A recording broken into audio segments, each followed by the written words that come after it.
31 जनवरी 2023। प्यारे बाबा के महावाक्य। मीठे बच्चे, तुम हो मोस्ट लकी बच्चे, क्योंकि तुम्हारे सम्मुख स्वयं बाप है। वह तुम्हें सुना रहे हैं। प्रश्न है, भक्ति मार्ग का कौन सा संस्कार अभी तुम बच्चों में नहीं हो सकता? क्यों? उत्तर, भक्ति मार्ग में जिस भी देवी या देवता के पास जाएंगे उससे कुछ न कुछ मांगते ही रहेंगे। किसी से धन मांगेंगे, किसी से पुत्र मांगेंगे। यह मांगने के संस्कार अभी तुम बच्चों में नहीं हो सकते, क्योंकि बाप ने संगम पर तुम्हें कामधेनु बनाया है। तुम बाप समान सबकी मनोकामनाएं पूर्ण करने वाले हो। तुम स्वयं के प्रति कोई आशा नहीं रख सकते। तुम जानते हो, फल देने वाला एक ही दाता बाप है, जिसे याद करने से सब प्राप्तियां हो जाती है। इसलिए मांगने के संस्कार समाप्त हो जाते हैं। गीत है ओम नमो शिवाय। ओम शांति। भगवानुवाच। अब अच्छी रीति समझकर फिर समझाने के लिए एक गीता शास्त्र ही है। शास्त्र तो बनाया है मनुष्यों ने, परंतु राजयोग मनुष्य नहीं सिखाते। बाप कहते हैं, मैंने ही 5000 वर्ष पहले भी तुम भारतवासी सिकी लधे बच्चों को राजयोग सिखाया था। सिकी लधे का अर्थ तो समझाया है कि तुम ही 84 जन्म लेकर फिर आए मिले हो। 5000 वर्ष पहले भी तुम मिले थे और तुम आकर ब्रह्मा मुख वंशावली अर्थात ब्राह्मण ब्राह्मणी बने थे। बाप डायरेक्ट बोलते हैं, वह गीता पाठी आदि यह बातें नहीं करेंगे। बाप डायरेक्ट समझा कर गए थे, फिर भक्ति मार्ग से शास्त्र बनाते हैं। अब ड्रामा पूरा होता है। फिर बाप आया है, कहते हैं बच्चों को। कौन से बच्चे? कहते हैं खास तुम और आम सारी दुनिया। तुम अभी सम्मुख हो। तुमको बैठ बाबा ने अपना परिचय दिया है। यह राजयोग तुमको और कोई सिखला ना सके। बाप ने ही पहले योग सिखलाया था, अब सिखला रहे हैं, जिससे तुम्हें फिर राजाओं का राजा बनेंगे और कोई स्वर्ग का मालिक बना ना सके। मैं तुम्हारा बाप आया हूँ फिर से तुमको राजयोग सिखलाने। अच्छा, अब बाबा तुमको झाड़ पर समझाते हैं। यह समझाने भी बहुत ज़रूरी है। इनको कल्प वृक्ष कहा जाता है। बाप कहते हैं, यह मनुष्य सृष्टि रूपी झाड़ कल्प वृक्ष है। वह गीता सुनाने वाले कहेंगे, भगवान ने यह कहा था, और तुम कहेंगे भगवान कह रहा है। यह है मनुष्य सृष्टि का झाड़। इसमें कोई फल फ्रूट आम आदि नहीं है। उस फल फ्रूट का झाड़ जो होता है, उनका बीज नीचे, झाड़ ऊपर में होता है। इनका बीज ऊपर और झाड़ नीचे है। कहते भी हैं ईश्वर ने हमको पैदा किया है, अर्थात बाप ने बच्चे दिए हैं। बाप ने धन दिया है। बाबा, आप हमारे सब दुख दूर करो। बाबा बाबा कहते रहते हैं। लक्ष्मी नारायण के आगे जाते हैं, उनसे भी मांगते हैं, महालक्ष्मी हमको धन दो। यह सब मांगने के संस्कार हैं। जगत अम्बा से कोई पुत्र मांगेंगे तो कहेंगे हमारी बीमारी दूर करो। लक्ष्मी के आगे ऐसी आशाएं नहीं रखेंगे, उनसे सिर्फ धन मांगते हैं। यह तो तुम जानते हो, जगत अम्बा सो लक्ष्मी नारायण। सो फिर 84 जन्मों का चक्र लगाकर फिर जगत अम्बा बनती है। झाड़ में देखो जगत अम्बा बैठी है, यही फिर महारानी बनेंगी ज़रूर। तुम बच्चे भी राजधानी में आएंगे। तुम कल्प वृक्ष के नीचे बैठे हो, संगम पर फाउंडेशन लगा रहे हो। कामधेनु के तुम बच्चे ही सबकी मनोकामना पूर्ण करने वाले हो। तुम भारत माता शक्ति सेना हो, इसमें पांडव भी हैं। बच्चों को समझाया गया है कि याद एक बाप को ही करना है, देने वाला एक बाप है। भल तुम किसकी भी भक्ति करो, किसको भी याद करो, परंतु फल देने वाला फिर भी एक ही दाता है, वही सब कुछ देता है। भक्ति मार्ग में तुम श्री नारायण की, श्री कृष्ण की पूजा करते हो, कृष्ण को झुलाते भी हो, प्यार करते हो। उनसे तुम क्या मांगेंगे? तुम चाहते हो हम उनकी राजधानी में जाएं, अथवा हमको श्री कृष्ण जैसा बच्चा मिले।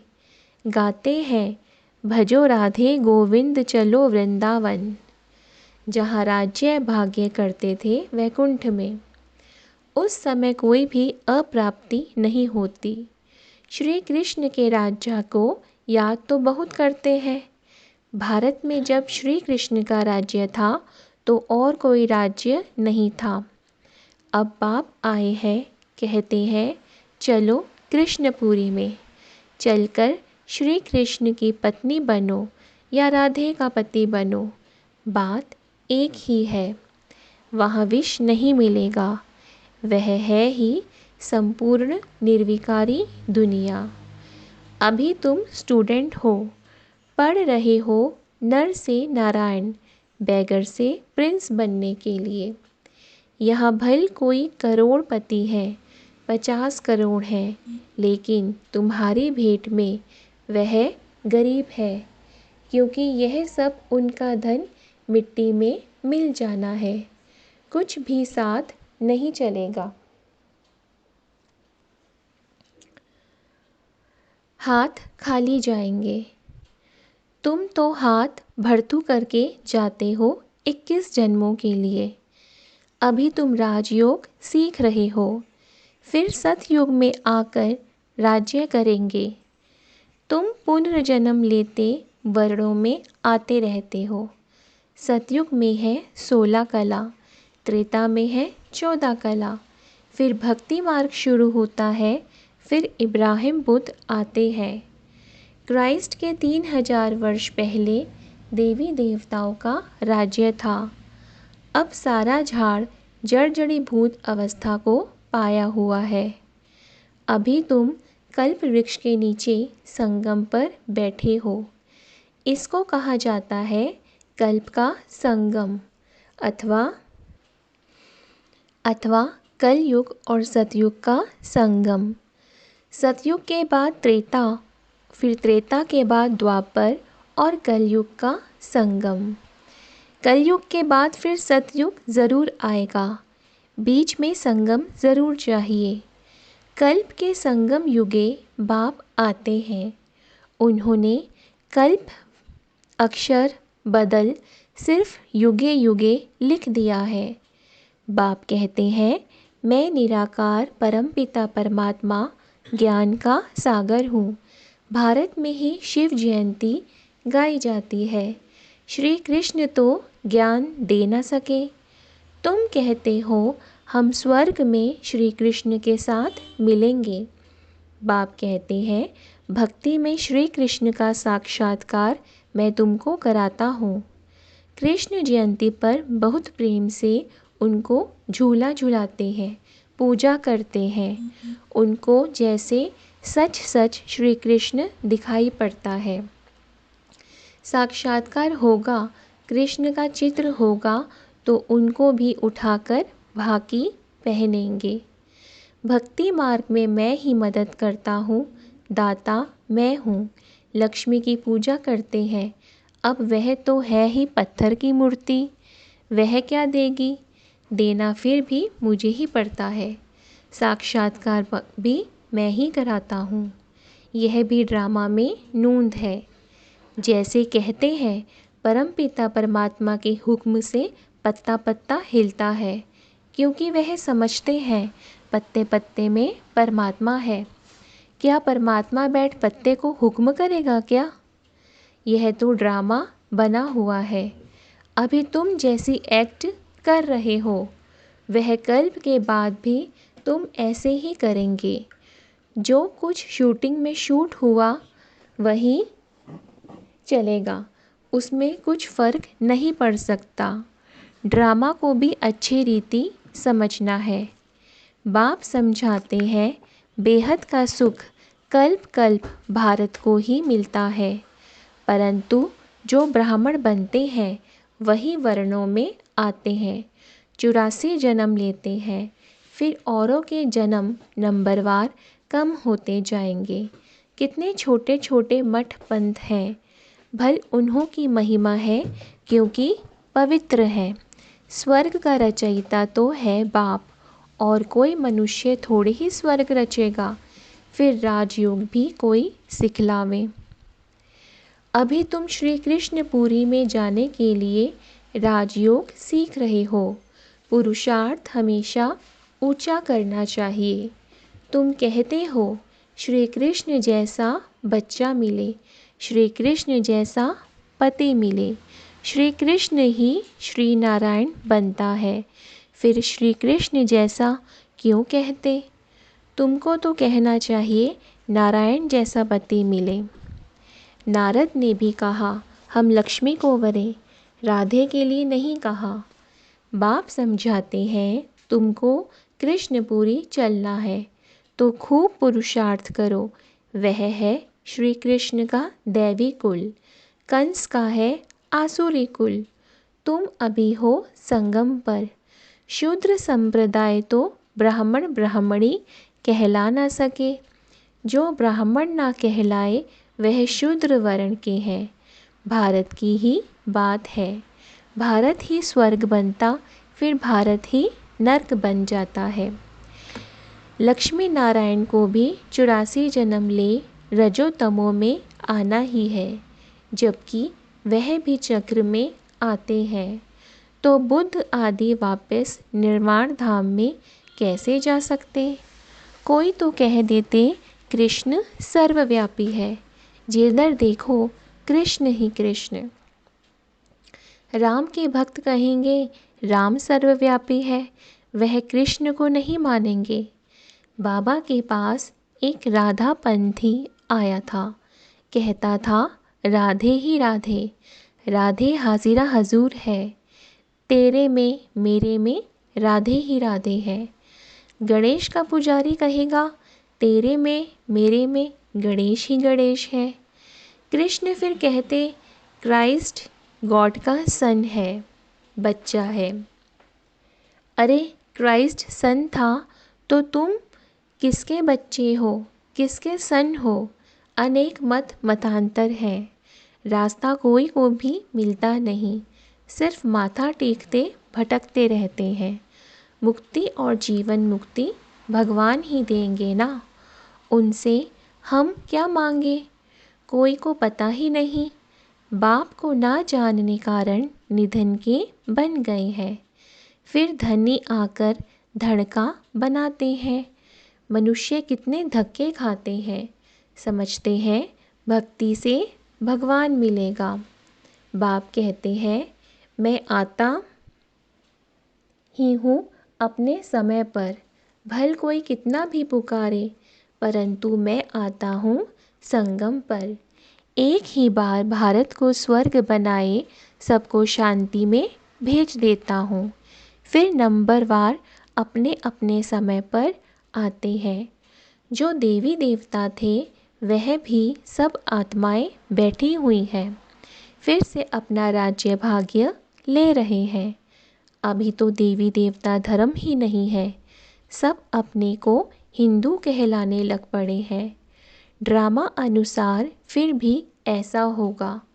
जो कुछ हो चुका है वह फिर रिपीट होगा। फिर ऐसे हम चक्र में आएंगे, इतने जन्म लेंगे, हिसाब निकालो। हर एक धर्म वाले पीछे कितने जन्म लेंगे। झाड़ पर समझाना बहुत सहज है। आपे ही मनुष्य को टच होगा कि कोई की प्रेरणा से यह विनाश ज्वाला की तैयारी हो रही है। यूरोपवासी यादव बॉम्ब्स बनाते हैं। वह भी कहते हैं हमको कोई प्रेरणा देने वाला है। हम जानते हैं कि इससे हम अपने ही कुल का विनाश करते हैं। ना चाहते हुए भी यह मौत का सामान बनाते हैं। धीरे धीरे प्रभाव पड़ेगा। धीरे धीरे झाड़ बढ़ता है ना। कोई कांटे से कली, कोई फूल बनते हैं। कोई कोई फूलों को भी तूफान लगता है तो मुरझा जाते हैं। बाबा ने कल्प कल्प कहा था, आश्चर्यवत सुनंती कथंती। अब फिर बाबा खुद कह रहे हैं, हमारे पास आवंती ब्रह्मा कुमार कुमारी बनंती कथंती।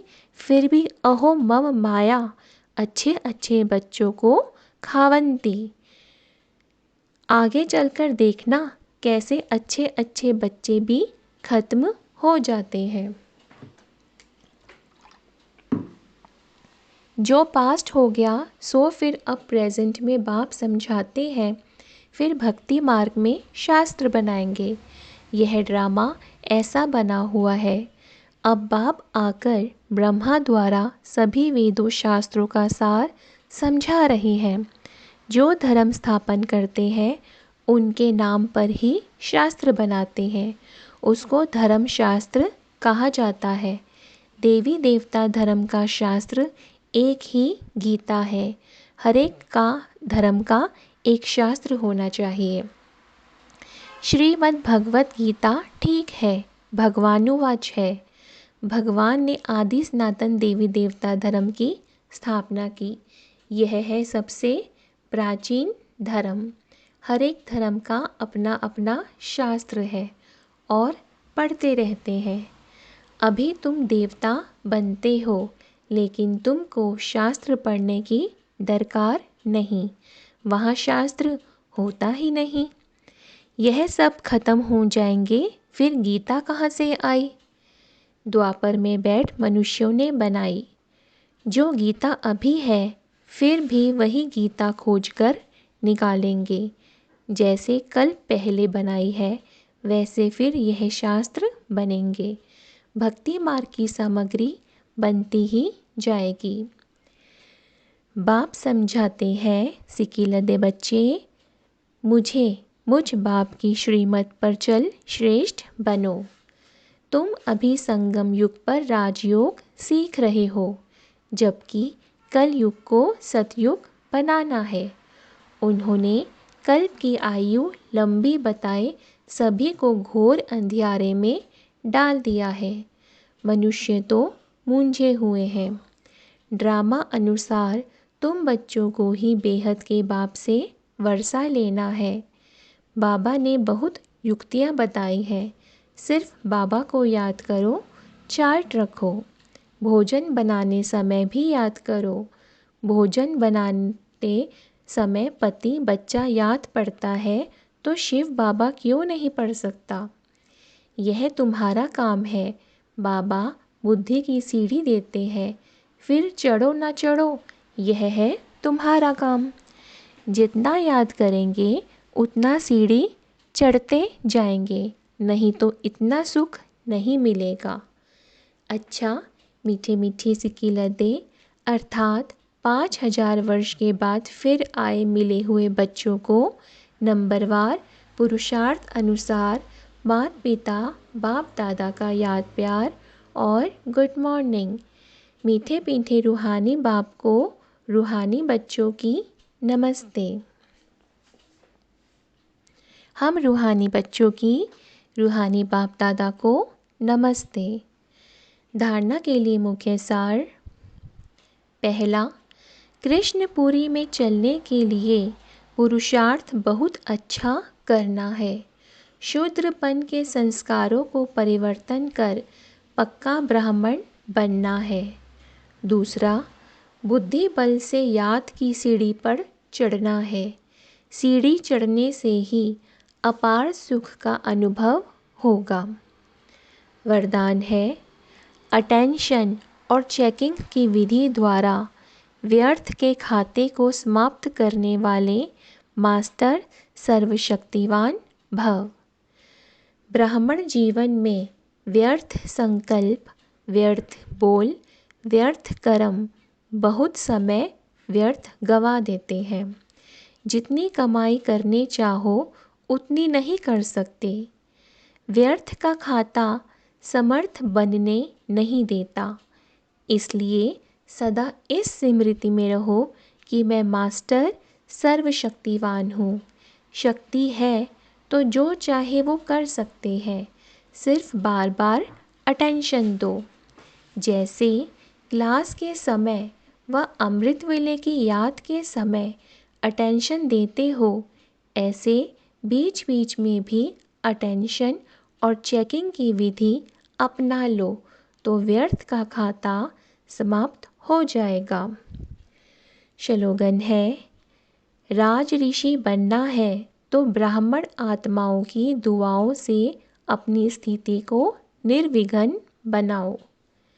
राज ऋषि बनना है तो ब्राह्मण आत्माओं की दुआओं से अपनी स्थिति को निर्विघ्न बनाओ।